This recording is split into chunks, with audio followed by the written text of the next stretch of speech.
When you look at the Diagnostic and Statistical Manual, called the DSM, the official diagnostic criteria for mental health issues in the United States, you see that the entry for criteria for DID is pretty short. There are many conditions with far more criteria. For example, ADHD. And that might seem weird since people experience so many unusual things with DID.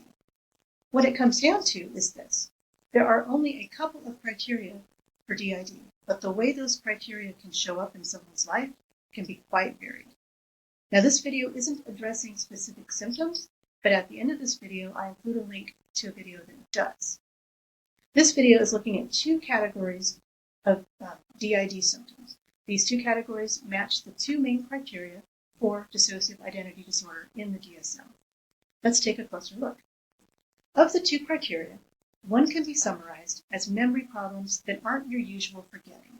I mean, we all forget things at times, right?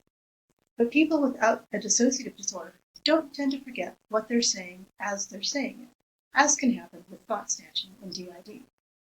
I will note that as someone with ADHD, I've been known to forget what I'm saying in mid-sentence, but that's usually because I got distracted by another thought as I was saying it, and I'm usually able to recover the original thought I got distracted from. But with DID, this is likely to happen frequently, especially when it touches on particular topics that can be problematic.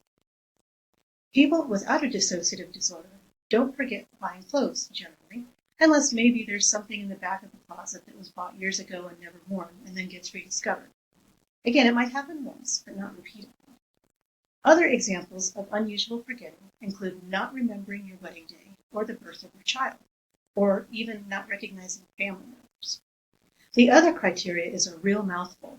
It's a whole lot of words, but the key part is this. It is a disruption in how a person experiences their identity. Specifically, it is the lack of continuity in a sense of self and a lack of continuity in the sense of agency or control. So what does this mean? You may have heard people's different roles in life talked about as wearing different hats.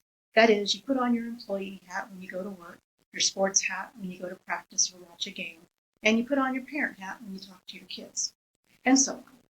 People without dissociative disorders wear many different hats, so to speak. And that is, they may have different roles throughout the day, but they experience themselves as the same person throughout those role changes. They know they're the same person in each role. A person with DID doesn't have this experience of knowing that they are the same person in different roles. Instead, an employee part might front for work, a system member that handles parenting fronts to deal with the kids, and other system members might front for various social activities. The same body is involved in all of these activities, but those activities are experienced as involving different personalities. Additionally, the non-dissociative person experiences themselves as being in control and choosing to act. A person with DID often experiences a lack of control, such as when they're suddenly fronting and they didn't intend to be, or when they get pushed out of the front by another system member. A person with DID may have the experience of observing the body doing things that they are not causing to happen, and that they actually want to stop happening. That's because they aren't in control, but are an onlooker at that moment, while another system member is in control. What things are forgotten can be different from person to person, so DID can have many different apparent symptoms. The same is true with the lack of continuity in self-perception and in having the ability to control your body and choices.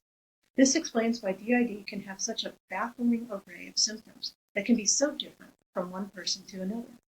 The root causes, however, fall into the two categories of abnormal memory issues and disruption of self-identity and control.